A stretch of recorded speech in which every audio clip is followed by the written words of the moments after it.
بنو نوفل نے جو ہے وہ قبضہ کر لیا تھا بنو مطلب کے کنویں کے اوپر، ٹھیک ہے، ماں ان کی ڈیفرنٹ تھی نا، تو انہوں نے ان کے کنویں پہ قبضہ کر لیا. تو انہوں نے کیا کیا، بنو مطلب نے جو ہے وہ اپنے ان سے ننہال جو رشتہ دار تھے ان سے انہوں نے مطلب مدد مانگی، اور ان کے ننہال بنتے تھے مدینہ میں حضرت ہاشم کی شادی ہوئی تھی، ان کی شادی مدینہ میں ہوئی تھی. تو وہ وہاں سے پھر کچھ سوار آئے تھے، انہوں نے ان کی مدد کی. جب انہوں نے مدد کی تو بنو نوفل نے عبد شمس کی اولاد کو اپنے ساتھ ملا لیا. یہ دونوں ایک طرف ہو گئے، مطلب والوں کی طرف ہاشم والے ہو گئے. تو اس وقت سے ان کی آپس میں بن گئے اور ان کی آپس میں بگڑ گئے. وہ ایک کنویں کا جھگڑا تھا. تو اس لیے آپ صلی اللہ علیہ وسلم فرمایا کہ یہ دور جاہلیت میں ہم ایک ساتھ تھے اور یہ بعد میں علیحدہ ہوئی. جی دیکھیے جو مکی دور تھا اس میں بنو ہاشم پہ بڑی مشکلات آئیں اور شعیب ابی طالب پہ گئے، اس میں بھی بنو مطلب نے کوئی مدد کی. ہاں مدد کی، وہ نیچے آ رہی ہے. ہاں وہ بات وہ علیحدہ رہے. بنو عبد شمس آخر میں عام طور پہ آخر میں جا کے ایمان لائے. وہ ساتھ رہے بنو مطلب جو ہے، مطلب یہ ایک جیسے وہ عام طور پہ بھی خاندانوں میں بھی ہوتا ہے نا، دو بھائی ایک طرف ہوتے، دو ایسی تقسیم ہو جاتی ہے، خاندانوں میں بن جاتی ہے. تو ان کی بن گئی تھی آپس میں، یہ بنو مطلب کی. اچھا المطلب اور ہیں اور عبد المطلب اور ہیں. ہاں وہ اور جو المطلب ہیں ان کی کوئی پرومیننٹ کوئی شخصیت بنو مطلب میں جو ہے آگے چل کے ابھی نہیں، میرے پاس ابھی نہیں ہے، شجرہ میں نہیں آ رہا. تو اس کا مطلب ہے شیخ جو نبی صلی اللہ علیہ وسلم انہوں نے اسلام سے پہلے کی بھی جو بانڈ سے یا اسلام سے پہلے کی بھی جو ان کا لحاظ کیا، ان کا لحاظ، لیکن اپنا حصہ نا، اپنے حصے میں سے. باقی تو ظاہری بات ہے ایز اے سولجر جو ان کا بنتا تھا وہ تو ان کو مل ہی رہا تھا. اضافی کرام کیا، جیسے ہم لوگ ایک سوچتے ہیں کہ برے وقت میں بھی میرے ساتھ، ہاں برے وقت میں ہمارے ساتھ، ہاں ایسے ہی.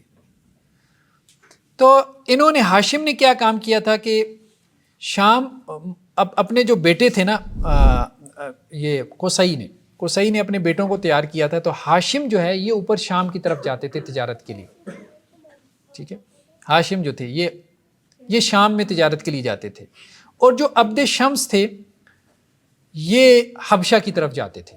حبشہ نیچے تھا نا، یہ اگر آپ دیکھیں نا، یہ اوپر شام کی طرف جاتے تھے، سیریا، یہ اوپر سیریا سے اوپر وہ انقرہ تک جاتے تھے جسے ہم استنبول کہتے ہیں. عبد مناف کے جو بیٹے تھے وہ اوپر شام تک جاتے تھے، اور کچھ یہاں نیچے اکسوم کی سلطنت تھی، حبشہ میں آتے تھے. یہ عبد شمس ادھر آتے تھے حبشہ کی طرف. اور جو نوفل تھے یہ ایران کی طرف جاتے تھے. ایران یہاں سمندر کے راستے بھی جاتے تھے اور یہاں سے سیدھے بھی جاتے تھے. نوفل کی جو اولاد تھی. یہ شیخ جو تجارت تھی یہ کیوں خاندان، جو روٹ آپ سمجھ رہے ہیں یہ خاندانوں میں کیوں بڑھے ہوئے؟ یہ روٹس وہ اس لیے کہ تاکہ جھگڑا پیدا نہ ہو. ہاں جھگڑا پیدا نہ ہو، تو اس لیے وہ علیحدہ ان کے جو ہے نا وہ روٹس تھے، تاکہ متعین کیے تھے جی ان کے بڑوں نے متعین کیے تھے. ہاں والد نے ان کے والد یعنی عبد مناف نے جو ہے اپنے چاروں بچوں کو علیحدہ بھیجا. ہاشم کو جو ہے وہ شام اور روم، ٹھیک ہے، اور مطلب کو نیچے یمن، ان کو یمن کی طرف بھیجا، ان کو اوپر شام کی طرف بھیجا. عبد شمس کو جو ہے وہ روٹ دیا اپنا ایران کا، ٹھیک ہے، اور نوفل کو جو ہے وہ حبشہ کا. یعنی چاروں جو بڑی سلطنتیں تھیں اس وقت کی، ان تک ان کی ایکسیس تھی، رسائی تھی. یہ بہت عام چیز ہے. یہ عام اس لیے ہے کہ آپ دیکھیں گے کہ ہم یہ سمجھتے ہیں کہ شاید یہ کوئی بدو نکلے تھے اور انہوں نے رومن امپائر فتح کر لی، ایران فتح کر لیا. یہ سارے رستے ان کے دیکھے بالے تھے، بادشاہوں کے درباروں تک ان کی رسائی تھی. جیسے ایسٹ انڈیا کمپنی یہاں آئی ہے نا، ٹھیک ہے، اور آ کے اس نے سارے بر صغیر کا جائزہ لیا. انگریز تو بعد میں آ کے اس نے قبضہ کیا. تو ان کے آباؤ اجداد سے یہ پتہ نہیں کتنی پشتوں سے یہ چلے آ رہے تھے. یہ سارے روٹس جانتے تھے، ان کی جڑیں سب کو. ایسا تو نہیں ہے کہ آپ کو پتہ ہی نہیں کسی ملک کا کس طرف ہے اور آپ گھوڑوں پہ نکلے اور اس کو جا کے آپ نے فتح کر لیا. ایسا نہیں ہے، گراؤنڈ ریالٹی بہت بڑی موجود تھی. تو تجارتی رستوں کے ذریعے سے یہ اس ملک کے حالات سے، اس کے کلچر سے یہ واقف تھے، ان کی زبانوں سے واقف تھے، وہاں ان کے کانٹیکس تھے. پھر جب یہ لوگ نکلے اور ان کے لیے پھر وہ فتح آسان ہوئی. یہ مطلب گراؤنڈ ریالٹی جو ہے وہ موجود تھی. خیر بہرحال آگے ہم آ جائیں اس میں عبد مناف میں. ایک تو عبد المطلب ہیں، ہاشم کے بیٹے عبد المطلب ہیں، یہ آپ صلی اللہ علیہ وسلم کے دادا ہیں. ٹھیک ہے، ان کی طرف تو ہم بعد میں جاتے ہیں. پھر عبد شمس ہیں. یہ عبد شمس کے بیٹوں میں پھر امیہ، ربیہ اور عبد العزیٰ، اور امیہ کے بیٹوں میں پھر آگے حرب، اور حرب کے بیٹوں میں پھر آگے ابو سفیان، اور پھر یعنی آپ صلی اللہ علیہ وسلم کے آپ یوں کہہ لیں کہ جو دادا ہیں عبد المطلب، اس کے کزن ہیں امیہ. بنو امیہ کون ہے؟ آپ صلی اللہ علیہ وسلم کے دادا کے کزن ہیں. بہت دور کی رشتہ داری نہیں ہے، ان کی قریب کی رشتہ داری ہے. یعنی کہ آپ صلی اللہ علیہ وسلم کے والد کے چچا ہیں. ہاں، تو یہ معاویہ اور ابو سفیان یہ بنو امیہ میں سے نہیں ہے؟ بنو امیہ میں سے ہے نا. امیہ کے بیٹے حرب، حرب کے بیٹے ابو سفیان، ابو سفیان کے بیٹے معاویہ. ٹھیک ہے. امیہ کے جو ہے وہ بیٹوں میں پھر آگے ابو عمر ہے. ابو عمر کا بیٹا ابو معیط، یہ عقبہ بن ابی معیط، یہ بھی بڑے سرداروں میں سے تھا، یہ بھی ایمان نہیں لایا. ٹھیک ہے. ہاں، ولید بن عقبہ جو ہے یہ ایمان لے آئے تھے، یہ ایمان لے آئے تھے، لیکن ان کے بارے میں بھی کچھ الزامات ہیں کہ شراب وغیرہ پینا، لیکن حضرت عثمان رضی اللہ عنہ کے زمانے میں گورنر تھے. تو لیکن عقبہ بن ابی معیط جو ہے یہ ایمان نہیں لایا تھا. ٹھیک ہے. تو یہ آپ صلی اللہ علیہ وسلم کی عقبہ جو ہے وہ آپ صلی اللہ علیہ وسلم کی مجلس میں بیٹھا بھی کرتا تھا، آپ سے متاثر بھی تھا، بلکہ یہ بھی آتا ہے کہ اس نے آپ کو اپنے ولیمے کی دعوت پہ بلوایا. تو آپ نے فرمایا کہ دیکھو کلمہ اگر آپ پڑھ لو نا تو میں آ جاؤں گا، ورنہ میں نہیں آ سکتا. تو بعض روایتوں میں یہ ہے کہ اس نے پڑھ لیا تھا، لیکن جو اس کا دوست تھا امیہ بن خلف، جس کا آگے تذکرہ گزرا، تو اس نے اس کو غیرت دلائی اور اس نے اسے کہا کہ میں اس وقت تم سے راضی نہیں ہوں گا جب تک محمد صلی اللہ علیہ وسلم کے چہرے پہ تھوک کے نہ ہو. تو یہ اس خبیث حرکت پہ آمادہ ہو گیا پھر وہ دوستی بچانے کے لیے. تو اس لیے اس کے ایمان کا قول نہیں کیا جاتا، دل اس کا مائل ہو گیا تھا. اب یوں کہہ لیں تو بدر میں یہ مقتول ہوا، پھر بدر میں لڑنے کے لیے بھی آ گیا. تو مطلب یہ کہ کفر کے اوپر ہی مرا، اس میں کوئی شک نہیں ہے.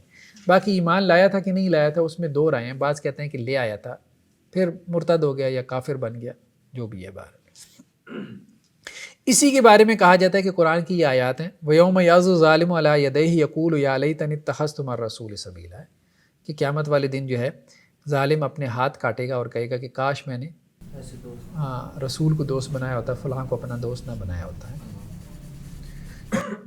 تو ولید بن عقبہ یہ شاعر تھے، یہ فتح مکہ کے موقع پہ جو ہے وہ ایمان لے کے آئے.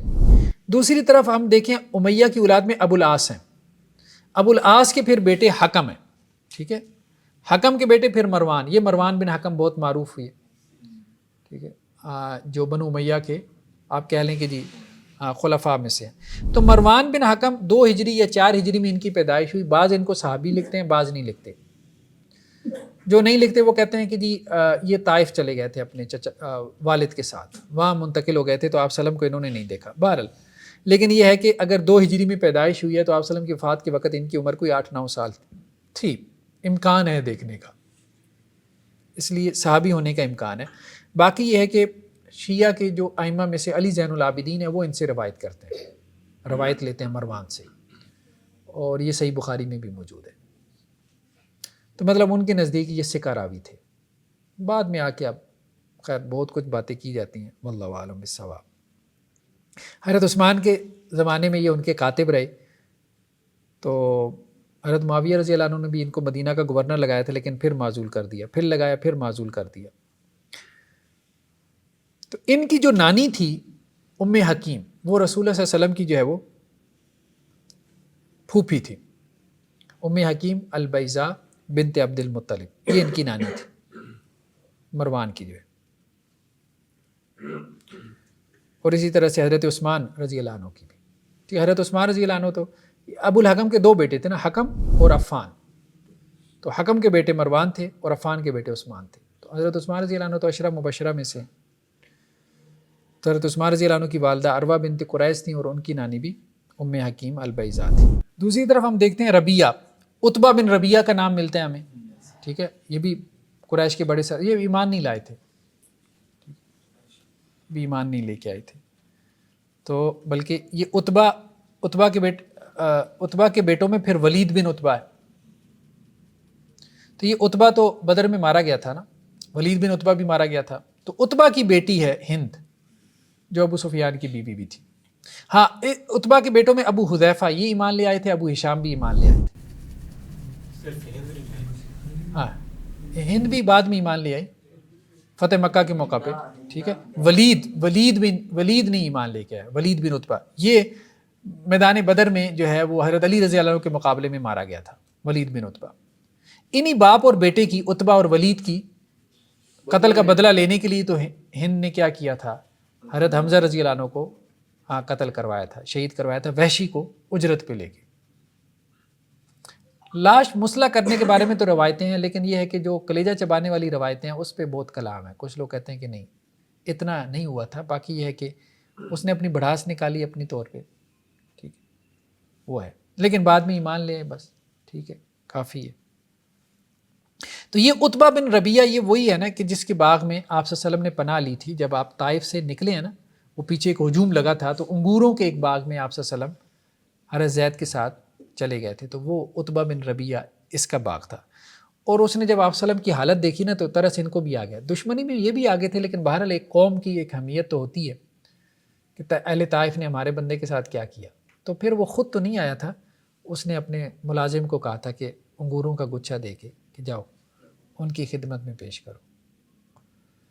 تو اس کا ایک غلام بھی تھا عتبہ کا، وہ کرسچین تھا، اداس نام تھا اس کا، تو وہ لے کے آیا تھا. تو آپ صلی اللہ علیہ وسلم نے جب بسم اللہ پڑھ کے شروع کیا تو اس نے کہا کہ یہ کیا آپ نے نام لیا ہے؟ تو پھر آپ صلی اللہ علیہ وسلم نے بتایا اللہ کا نام ہے. تو اللہ کے رسول نے پوچھا تم کہاں سے ہو؟ تو کہنے لگے کہ جی میں نینوا سے ہوں. تو آپ نے کہا یونس ابن متی کے شہر سے. تو اس کو جھٹکا لگا.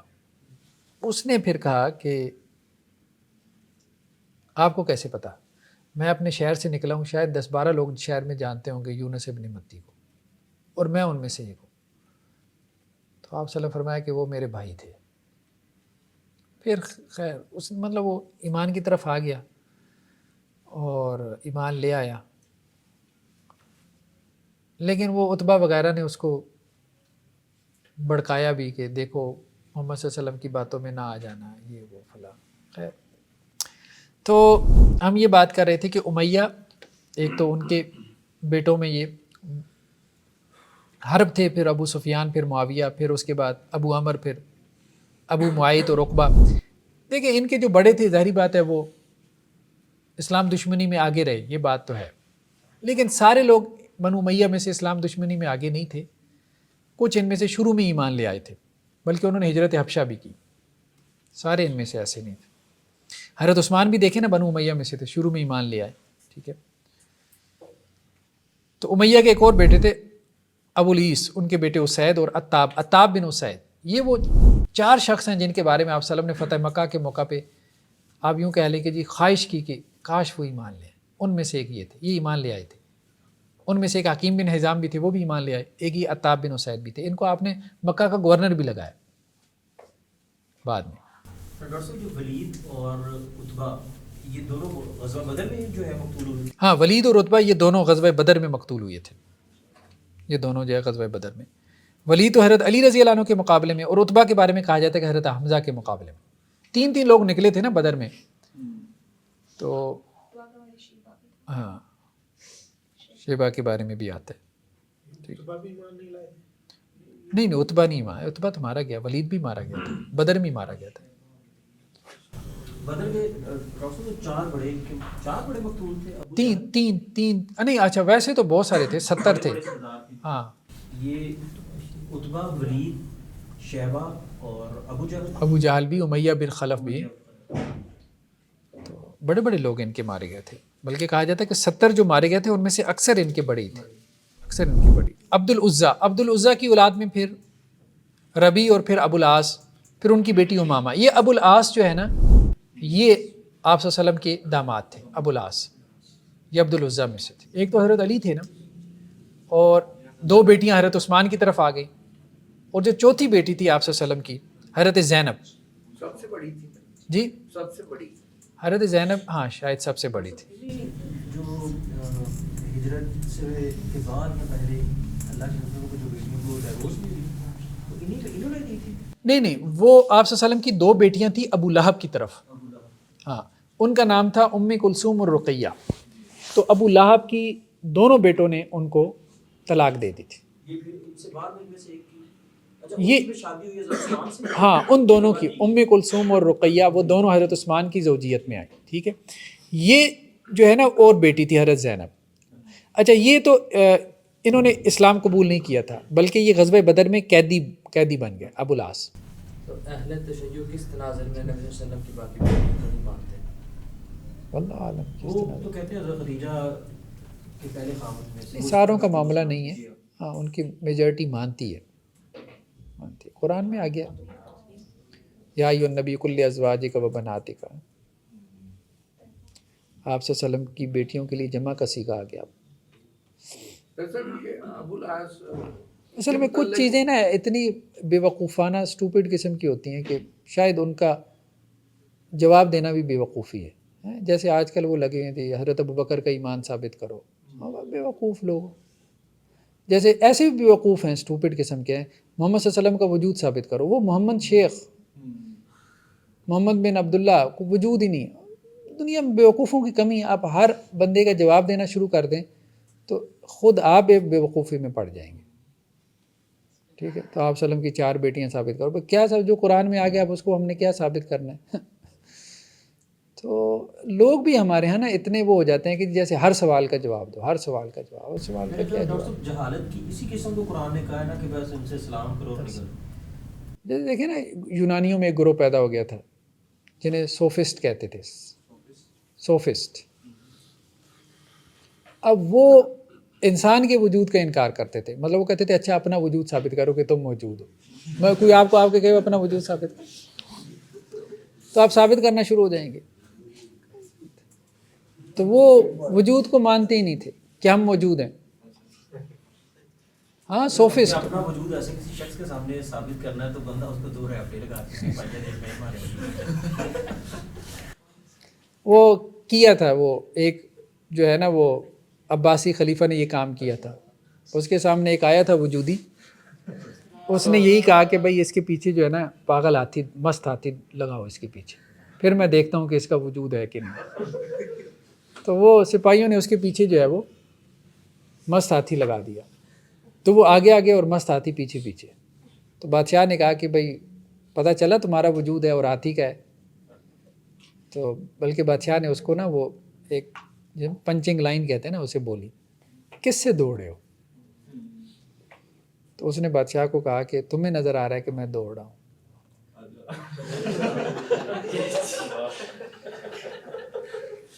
مطلب تمہیں لگ رہا ہے کہ میں دوڑ رہا ہوں، جب میں ہوں ہی نہیں تو کون دوڑ رہا ہے، کس سے دوڑ رہا ہے؟ میں بادشاہ ہوتا میں کہتا مجھے یہ بھی لگ رہا ہے کہ تمہیں سانس چڑھا ہوا ہے. ابو العاص نبی کی وہی تو بات ہے جن کی تعریف کی تھی. ہاں ابو العاص وہی تھے جن کی آپ صلی اللہ علیہ وسلم نے تعریف کی تھی. اور ان کی یہ جو بیٹی ہے نا امامہ، تو روایتوں میں آتا ہے کہ آپ صلی اللہ علیہ وسلم ان کو کندھے پہ بٹھا کے نماز کروایا کرتے تھے. چلیں جی، سبحانک اللہم و بحمدک نشہد